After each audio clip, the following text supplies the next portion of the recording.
Hello friends, मैं प्रियंका अपनी YouTube channel healthy health tips में आप सभी का स्वागत करती हूँ। देखिए, गर्भपात होना उस माँ के लिए, उस पिता के लिए और उस परिवार के लिए बहुत ही दुखद घटना होती है। मन में ये बहुत सारे सवाल उठते हैं कि मैंने ऐसी क्या गलती की। मैंने सारी दवाएं सही समय पर ली, सीढ़ियों पर नहीं चढ़ी, सभी जांचें करवाई, नशे से दूर रहे, यानी ये सब सवाल उठते हैं। तो आज हम जानेंगे कि गर्भपात क्या होता है और क्यों होता है, कैसे होता है और आगे इससे बचने के लिए हमें क्या करना है। देखिए, 5वें महीने में बच्चे का माँ के गर्भ में खराब होने को गर्भपात बोलते हैं। अभी हम लक्षण के बारे में जानेंगे। वजाइना से ब्लीडिंग शुरू हो जाता है। ये ब्लीडिंग कभी कभी कम होती है, कभी कभी ये ब्लीडिंग दर्द के साथ होती है।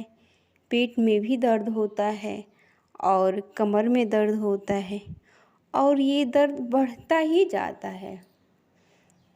कभी कभी सोनोग्राफी के लिए जाने पर आपको पता चलता है कि आपके बेबी की धड़कन बंद हो गई है, तो इसको भी गर्भपात ही बोलेंगे। पहले तिमाही के एबॉर्शन के कारण अलग होते हैं और दूसरे तिमाही के एबॉर्शन के कारण अलग होते हैं। देखिए, पहले तिमाही के एबॉर्शन को अर्ली एबॉर्शन बोलेंगे और दूसरे तिमाही के एबॉर्शन को लेट एबॉर्शन कहते हैं।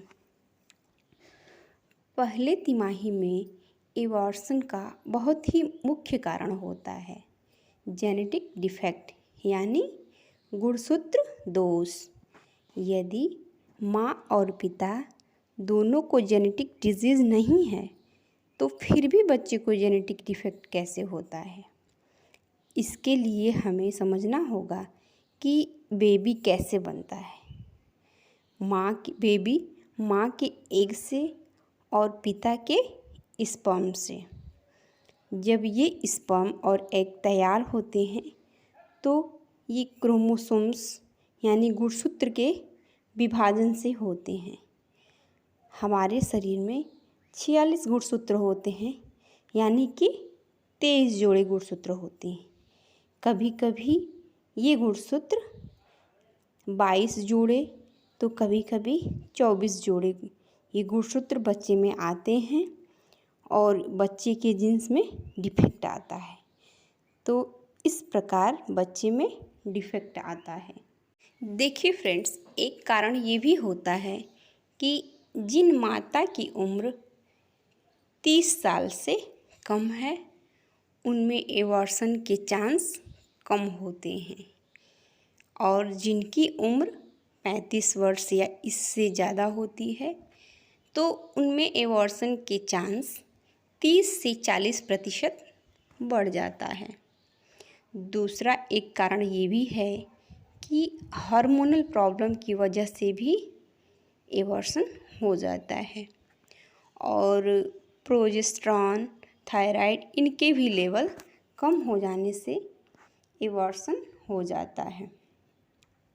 शुगर की मात्रा डिस्टर्ब होने पर या तो गर्भपात हो जाता है या फिर बच्चे में किसी प्रकार का डिफेक्ट हो जाता है। तो इन सारी वजहों से एबॉर्शन हो जाते हैं।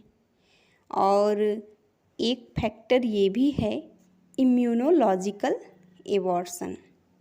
इम्यूनोलॉजिकल प्रॉब्लम में स्पर्म को माँ की बॉडी बाहरी ऑब्जेक्ट समझकर उसे बाहर फेंक देती है और एक कारक ये भी है। देखिए फ्रेंड्स, अब हमें पहले 3 महीने एबॉर्शन से बचने के लिए हमें क्या सावधानी बरतनी है, इसके बारे में हम जानेंगे। जेनेटिक रीज़न में कोई ख़ास ट्रीटमेंट नहीं होती है, इसे हम ट्रीटमेंट देके कुछ बदलाव नहीं कर सकते। हर बार का एग और हर बार का स्पर्म खराब नहीं हो सकता ना। इनकी क्वालिटी को बढ़ाने के लिए डॉक्टर हेल्दी लाइफ स्टाइल को अपनाने के लिए बोलते हैं।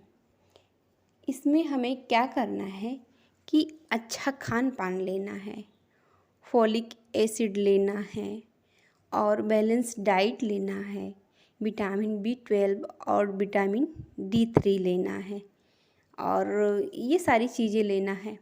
थायराइड होने पर थायराइड की दवा शुरू करना है ताकि इसका सही लेवल सही मात्रा में बना रहे।